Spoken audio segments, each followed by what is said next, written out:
Hey, what's up? What's going on, people? I just want to give a quick few thoughts on this Russian and Ukraine war. To me, it seems as though that Russia has been planning this for a really, really long time. Like people kind of like in the news media, kind of make it like, oh, Russia just upped and one day just thought about invading Ukraine. No, this type of stuff takes a lot of time, planning. You have to line up a lot of different things financially because obviously the Russians would know that the United States, the first thing they're going to do is hit them with sanctions.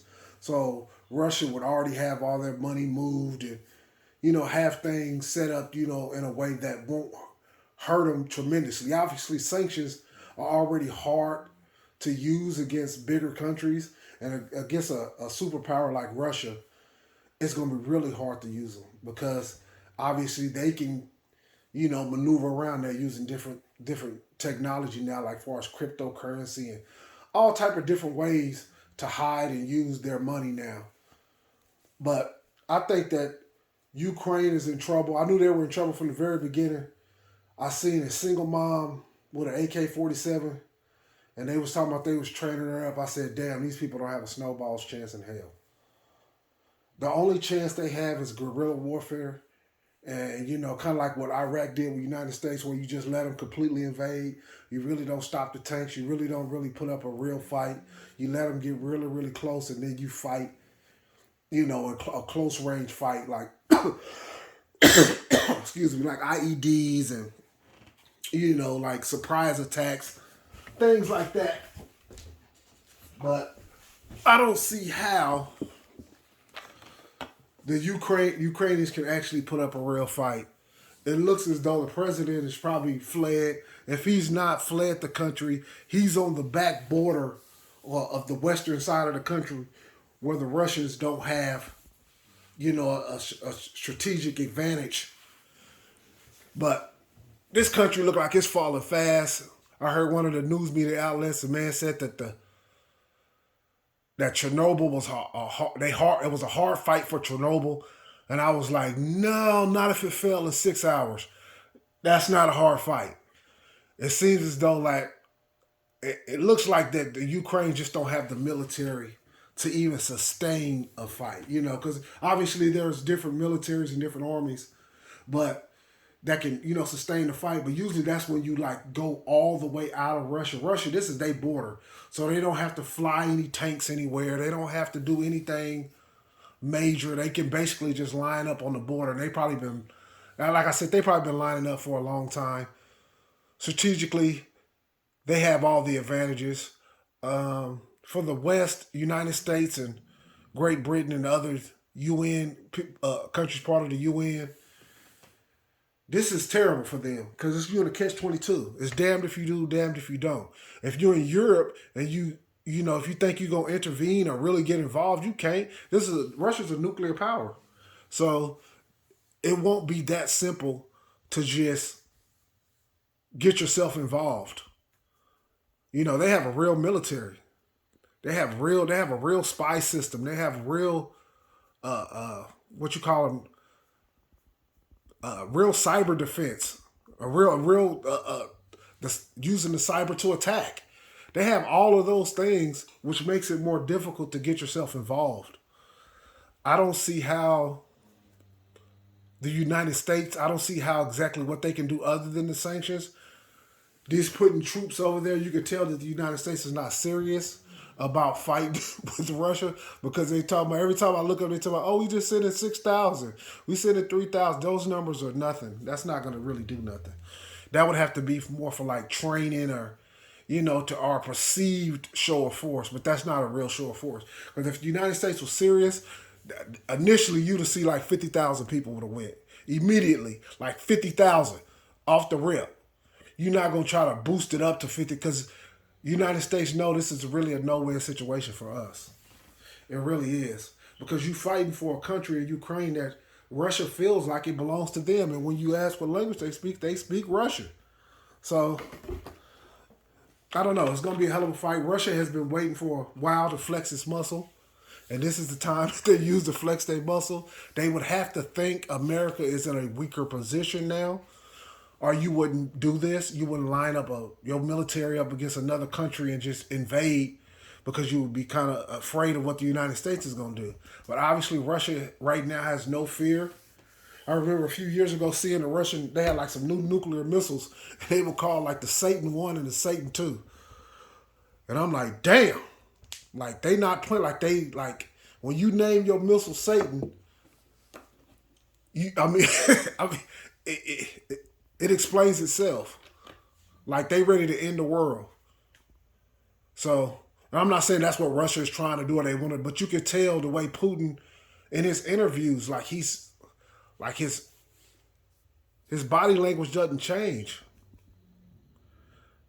You can tell that he's serious. So this is something that we most definitely should be keeping our eye on and most definitely be taking seriously. And I'm not saying like seriously like you just panicking and just, but no, this is like serious. Like anything, one small mistake, the escalation. This is two superpowers, United States and Russia. These are superpowers with nuclear bombs and with all type of the technology we don't even know about. We don't know what Russia has. Like we don't know what they didn't hacked into. Everything they didn't hacked into. What information they know and don't know. Not everything. You might know some things. You might know most things, but you don't know everything. You don't know if they have sleeper cells in your country. You don't know these things. It's a lot of surprises when you're talking about two real superpowers. So like I said, this is a no-win situation for both sides. But let's take a look. I'm gonna take a little clip, a little small view of this video. Country as Russian forces push deeper and deeper inside, closing in on the capital. Vladimir Putin has his eyes set on Kiev, and reports say it could fall by this weekend. While the death. And see, if a country, if your capital falls by the weekend and the invasion started on Wednesday, you ain't really got much. So I don't know like how hard we should be fighting for this. If they can't hold up from hump day to Saturday, I don't know, how much you can put, how much money should the United States put into this? Me personally, I say not very much. Now, I do agree that you don't want to just let them just start expanding outside of this. You need to start buffering, on the countries like Romania and Poland. I do understand that part, but as far as Ukraine, it looks like it's over.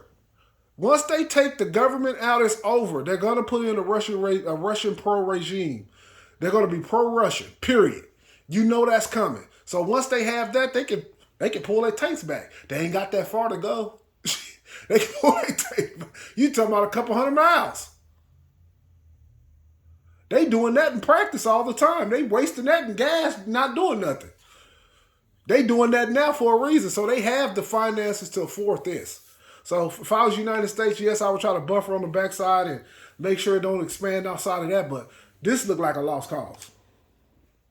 Toll rises by the minute. Fox News correspondent Trey Yingst is live from Kiev, Ukraine, with the very latest. Jesse, good evening. We're getting some new numbers from Ukrainian President Volodymyr Zelensky, who said tonight that 137 Ukrainians have been killed since this uptick in violence began and this larger Russian invasion into sovereign Ukrainian territory. We do know at this hour the Russians are continuing their air and ground campaign against a number of Ukrainian positions across the country. There were some key battles today for an airfield just outside the capital of Kyiv, and additionally over some land north of the Ukrainian capital in Chernobyl. We understand in Chernobyl, Russian forces were able to push forward and ultimately retain that land, which is significant because that will give them a straight shot to the Ukrainian capital. On the airfield that's close to where we're standing now, just about And by the Chernobyl, that's the city that I thought nobody can live in Chernobyl. I thought that was a city that was like radioactive. Like they had I remember they had like a nuclear meltdown in Chernobyl. I think that's a TV show. Matter of fact, they had a TV show, I think on HBO or something like that, called Chernobyl. And it was a complete meltdown. Who the hell want that city? 40-minute drive from here. Initially, the Russians... And by the way, no wonder why they didn't have to fight for it. Shit, ain't nobody there. Attack helicopters to take over the airfield.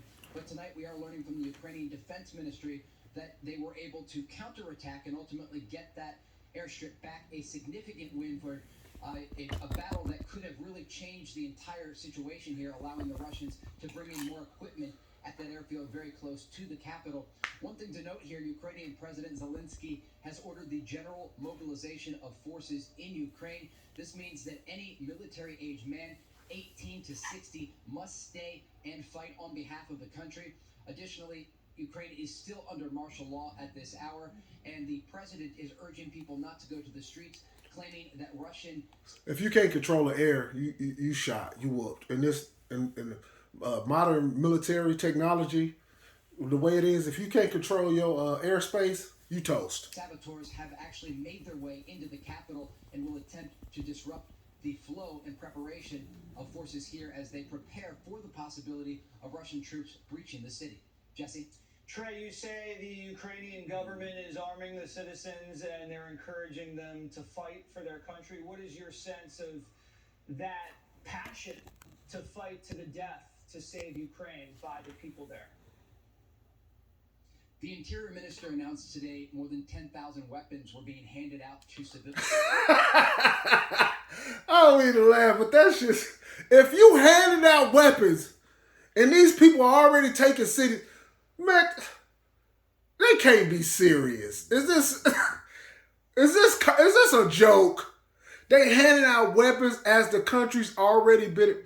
Bruh, they're already there. If you ain't got no training with an AK-47, you can't do that. You can't train nobody overnight. That's not even fair to even ask somebody to do that. If you're a Ukrainian citizen, man, get the hell out of there if you can.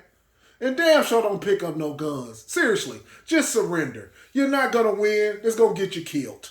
We're also seeing local media reports tonight indicating that more weapons will be handed out to people in public squares tomorrow. A big indicator of what is to come. There's a real sense here. So they just gonna have Granny out there with an AK-47. Come on, man. Come on, man.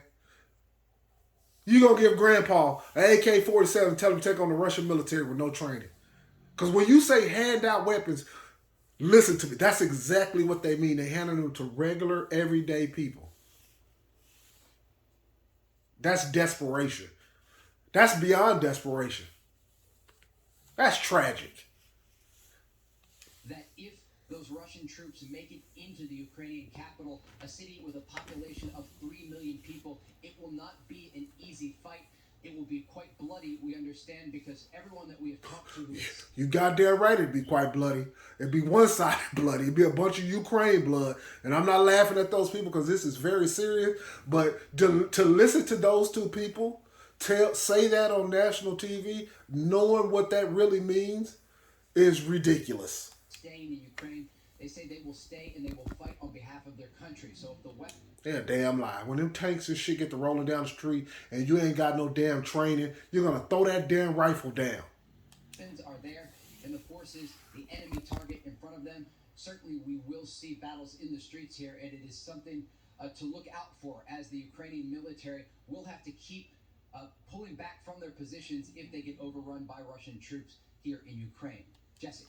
Another, if they get overran by Russia, it's a guarantee they're going to get overrun. You see that? I mean, just so disingenuous. Why would you say that knowing damn well they're already overran? What you mean if they get overran? The only way they won't get overran is Russian tanks run out of gas. That's the only way, and they're not doing that. This is unbelievable. That's why sometimes watching the news, it can drive you nuts. Because sometimes these people on the news, they the most disingenuous, fake, phony, propped up people you ever seen in your life. But yeah, man, I just want to touch in and make a little video on it. These things are very interesting to me because it matters so much to us. And we are in a position as the United States that we've never been in before. You know what I mean? We're extremely in debt. You know, and if anybody ever replaces the dollar, do you know that means hyperinflation, and overnight the whole country is broke because the debt has to be called in? That's a fact. So it's interesting to see. You got to keep your eyes on this stuff because you never know. No empire reigns forever. Endings can come swiftly and out of nowhere. which could seem out of nowhere, but really has been building up for the last 25 years if you got your eyes slightly open. But yeah, keep your eyes on this man. Stay tuned in. You ain't got to overwhelm yourself with it, but most definitely keep your eye on this and make sure you got you some rations and a few little things just in case, man. You never know. As you can see, man, these are superpowers, man. This ain't Guatemala fighting against goddamn Brazil. This is the real deal. So we'll see, man. Stay safe and keep your eye on the prize. Peace.